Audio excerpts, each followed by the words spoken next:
He parted the heavens and came down. Who is he? The Father. Dark clouds were under his feet.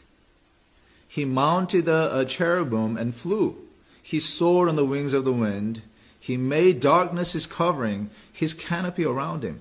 Jesus is saying that this darkness that's surrounding me, this darkness is because the Father is here covered in darkness. What? Whoa. In that thick darkness, God's presence was hidden. He makes darkness his pavilion and conceals his glory from human eyes. God and his holy angels were beside the cross. The Father was with his Son, yet his presence was not revealed. So that there was this incredible darkness, and God was actually there right beside Jesus, covered in darkness. And this darkness was supposed to be a representation of what was happening in the heart of Jesus. He was left alone in complete darkness. But as Jesus was struggling, he knew that Father was faithful. He knew that the Father wouldn't abandon him. That's what he felt like. He felt like he was abandoned, but he knew his Father wouldn't.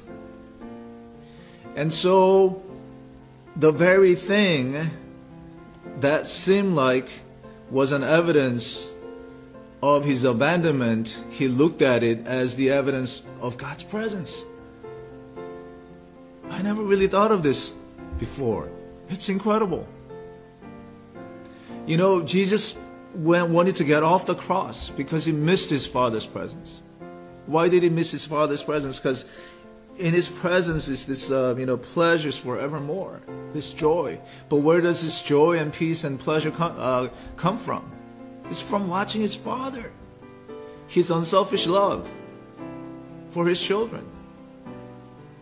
Jesus, he beholds it. He loves to be in the Father's presence as he beholds how his Father interacts with the angels and with the other beings in the universe, and said, "Wow, Father, your heart's so beautiful."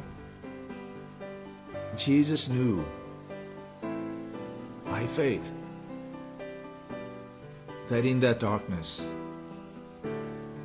Father must have been there with him. He knew that it was because of the Father's presence that he had this love in his heart. That's just incredible. If you're in the midst of this incredible darkness, and if you feel like you're abandoned, God is talking to you. He is with you. He makes darkness his pavilion, and he conceals his glory, but he's with you.